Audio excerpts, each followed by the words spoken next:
بسم اللہ الرحمن الرحیم الحمد للہ رب العالمین والصلاة والسلام علی اشرف الانبیاء والمرسلین۔ اللہ کے فضل و کرم سے ہم خلاصۃ النحو کے اسباق کا سلسلہ پڑھ رہے ہیں، اور آج ہمارا نواں سبق ہے جملہ اسمیہ کے متعلق۔ تو شروع کے اندر بیان کیا گیا تھا کہ جملے کی چار قسمیں بنتی ہیں: جملہ اسمیہ، جملہ فعلیہ، جملہ انشائیہ، جملہ خبریہ۔ تو جملہ فعلیہ ہم نے پڑھ لیا، آج ہم جملہ اسمیہ پڑھ رہے ہیں۔ فرماتے ہیں کہ جس جملے کا پہلا جز اسم ہو اسے جملہ اسمیہ کہتے ہیں۔ جس جملے کا پہلا جز، پہلا حصہ، پہلا کلمہ جو ہے وہ اسم ہو اسے جملہ اسمیہ کہا جاتا ہے۔ جیسے اللہ کریم، اللہ کریم ہے، کرم فرمانے والا ہے، ٹھیک ہے۔ تو اب اس کا جو پہلا جز ہے یہ جملہ ہے، اور اس کا جو پہلا جز ہے، پہلا جو کلمہ ہے وہ اسم ہے، اللہ اس میں جلالت ہے، تو یہ بن جائے گا جملہ اسمیہ۔ ٹھیک ہو گیا۔ آگے فرماتے ہیں قواعد و فوائد۔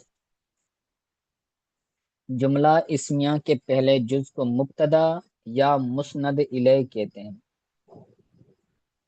اور دوسرے جز کو مبتدا کی خبر، دوسرے جز کو مبتدا کی خبر یا مسند کہتے ہیں۔ جملہ اسمیہ کے پہلے جز کو مبتدا کہتے ہیں، اور مبتدا کا دوسرا نام مسند الیہ بھی ہے، اور جو جملہ اسمیہ کا دوسرا جز ہوتا ہے اس کو خبر کہا جاتا ہے، اور اس کو کہتے ہیں کہ یہ مبتدا کی خبر ہے، اور جو اس کا دوسرا نام ہے وہ مسند ہے۔ جیسے مثال ہے اللہ کریم، اللہ غنی، اللہ غنی یعنی اللہ غنی ہے،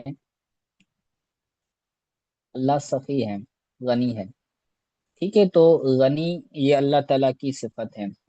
تو فرماتے ہیں کہ یہ جو لفظ اللہ اس میں جلالت ہے، یہاں پر یہ بن رہا ہے مبتدا، اور غنی یہ جو غنی ہے تو یہ بن رہی ہے خبر۔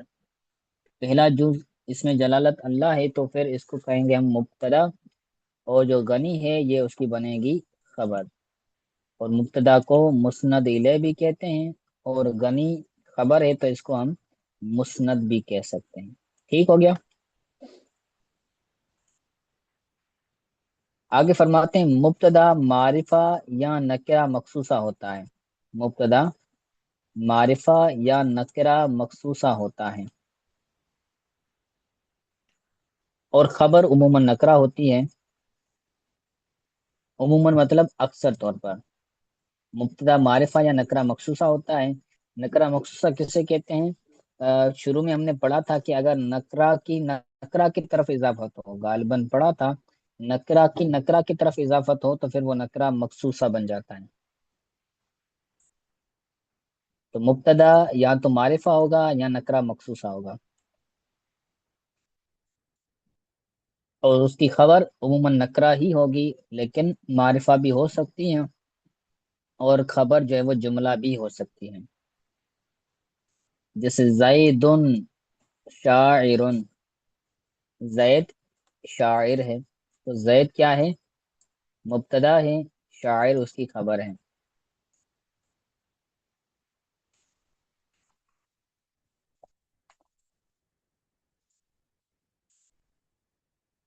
ٹھیک ہو گیا۔ اسی طرح طفل صغیر جالس، اب زید یہاں پر معرفہ ہے، اور معرفہ کی کون سی قسم ہے؟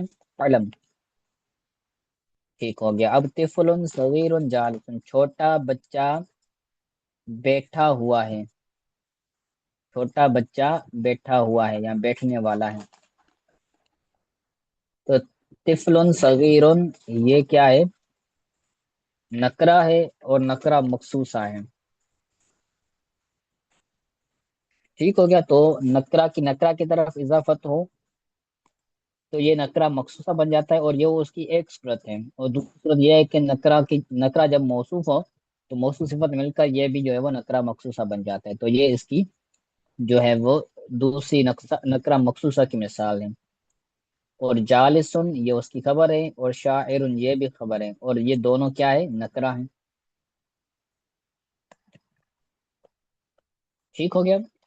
آگے بیان فرماتے ہیں کہ خبر اگر معرب باللام ہو، خبر اگر معرب باللام یعنی خبر پر الف لام داخل ہو تو کبھی مبتدا اور خبر کے درمیان مبتدا کے مطابق ایک ضمیر بھی آتی ہے۔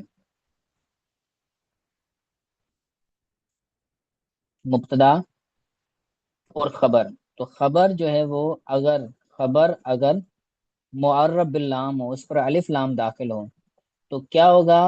مبتدا اور خبر کے درمیان پھر ہم ایک ضمیر لائیں گے کہ جو مبتدا کے مطابق ہوگی۔ مبتدا اگر مفرد ہے تو وہ ضمیر بھی مفرد ہوگی، مبتدا اگر تثنیہ ہے تو وہ ضمیر بھی تثنیہ ہوگی، مبتدا اگر جمع ہے تو پھر وہ ضمیر بھی جمع ہوگی۔ تو بیان فرماتے ہیں کہ خبر اگر معرف باللام ہو تو خبر تو کبھی مبتدا اور خبر کے درمیان مبتدا کے مطابق ایک ضمیر بھی آتی ہے اور اس ضمیر کو فصل کہتے ہیں۔ یہ مزید آپ بڑی کتابوں کے اندر پڑھیں گے۔ یہاں پر دیکھیے، اللہ هو الرزاق، اللہ وہ رزق دینے والا ہے، وہ رزاق ہے۔ اب یہاں پر اللہ اس میں جلالت مبتدا ہے اور الرزاق یہ کیا ہے؟ یہ خبر ہے، اور خبر یہ معرب باللام ہے، اس پر الف لام داخل ہے۔ تو خبر اگر معرب باللام ہو تو خبر اور مبتدا کے درمیان ایک ضمیر آتی ہے، اور یہ ضمیر آ گئی ہوا، اور یہ ہوا ضمیر مبتدا کے مطابق، مبتدا اللہ اس میں جلالت ہے، اس کے لیے واحد مذکر کی ضمیر آتی ہے۔ ٹھیک ہو گیا؟ اللہ هو الرزاق، اللہ وہ رزق دینے والا ہے۔ آگے چوتھا قاعدہ بیان فرماتے ہیں کہ عموماً پہلے مبتدا آتا ہے پھر خبر آتی ہے، مبتدا پہلے ہوگا اور خبر بعد میں آئے گی، لیکن کبھی کبھار اس کے الٹ بھی ہوتا ہے، لیکن کبھی خبر مبتدا سے پہلے بھی آتی ہے، پھر ہم کہتے ہیں کہ خبر مقدم ہے اور مبتدا مؤخر ہے، مبتدا پہلے اور خبر بعد میں آتی ہے۔ جیسے اس کی مثال دیکھ لیں کہ خالد عالم، خالد عالم ہے،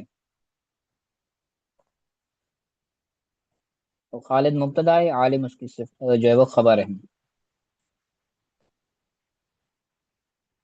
کبھی کبھار وہ خبر پہلے آ جاتی ہے، جس کی مثال ہے قاعد بکر، بکر بیٹھا ہوا ہے، تو اب قاعد یہ اس کی خبر ہے لیکن مقدم ہو گئی، یہ پہلے آ گئی ہے، اور بکر یہ مبتدا ہے اور مبتدا مؤخر ہو گئے ہیں، تو ہم اس کو جو ہے وہ یوں کہتے ہیں کہ خبر مقدم ہے اور مبتدا مؤخر ہے۔ یہ جار مجرور میں اکثر ہوتا ہے، عموماً ہوتا ہے۔ ٹھیک ہو گیا؟ تو یہ چوتھا قاعدہ بیان کر دیا۔ آگے پانچواں قاعدہ بیان کرتے ہیں